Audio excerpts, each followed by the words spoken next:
What is up, guys? People Squad. Today I'm going to be teaching you how to backflip, and Ben is not here right now because he can't do one, so he's behind the camera. Alright, so to make sure you don't hurt yourself and also to prepare for your backflip, you gotta make sure you kind of stretch out, because if your muscles aren't really stretched out and warmed up, you're going to either hurt yourself or just not perform as good as you usually would. So the first stretch you're going to do is called the bridge. And what the bridge is going to do is going to basically get you prepared to arch your back a little bit.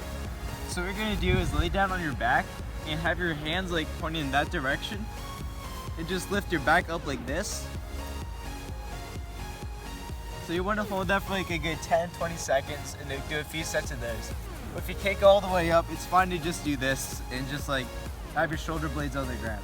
So this is another stretch you can do, which is going to arch your back a little bit better, is you want to lay flat on the ground like this and just kind of move your back all the way like this. It's basically a bridge, but it's just a little different, I guess. So do that for another 10-20 seconds, a couple sets of that, and you'll be good. So another thing you can do before you start backflip or prepping for backflips is just stretch everything else out. So one thing you can do is the normal stretches you'd usually do, touch your toes and everything, work your arms, everything else in your body. Just make sure you're all prepped for the backflip and we can get started without getting hurt.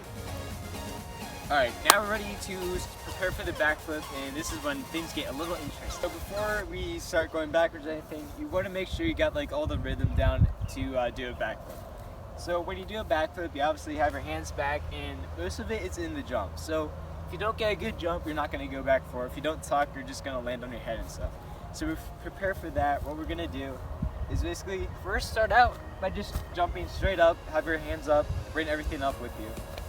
And then after you do a couple of those, what we're going to do is just basically jump and tuck and wait to your maximum height to tuck, because that's where you're going to start rotating backwards. Alright, so now that we did all the exercises and you're ready to go, I'm just going to go over the basics of the backflip and what's happening in the backflip. So first what you're going to do is bend your knees slightly. Don't bend them all the way, because then you won't really be able to push up with a lot of power.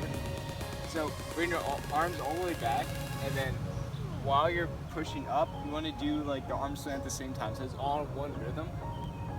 So once it's all in one rhythm, all you're going to do is jump up, tuck your legs, and try and just go backwards, and you'll have to spot your landing. It's kind of hard to do at first, but once you do it a couple times, you'll basically be able to get over the fear and everything.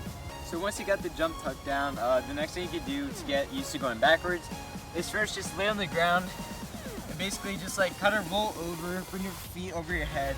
And we want to make sure that when you go over, you don't just go straight. We want to pick a shoulder to go over so you don't hurt your neck or anything. So this is what it's going to look like. So one more thing you could do to get used to going backwards, because that's the biggest fear of people doing a backflip, is called the maraca. Maraca, something like that, I really don't know. But basically what it is you're going to crouch down, put your hand, kind of want to aim your hand this way, and then just kick yourself over your shoulder. So,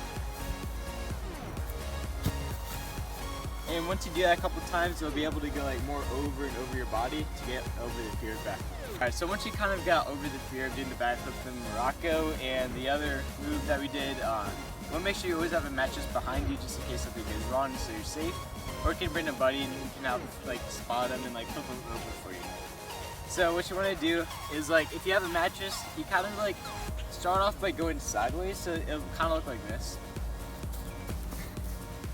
That probably looked bad, but I don't have a mattress, so I don't want to hurt myself. But basically, just keep doing that so you're more over and over your body. You won't be able to tuck it because you don't really know what to do, but basically, you'll be able to just go over your body and just land pretty much like a belly flop.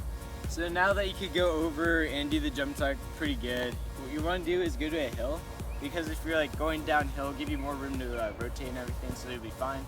You still bring your mattress to be sure that you're safe and everything. So what you're going to do is basically just put it all together. You're going to jump up, tuck, and just go over and have no fear, because you'll be fine. And one other thing you could do is to have more power in your backflip so you can jump higher. I bring my foot backwards, so it's momentum going into my jump.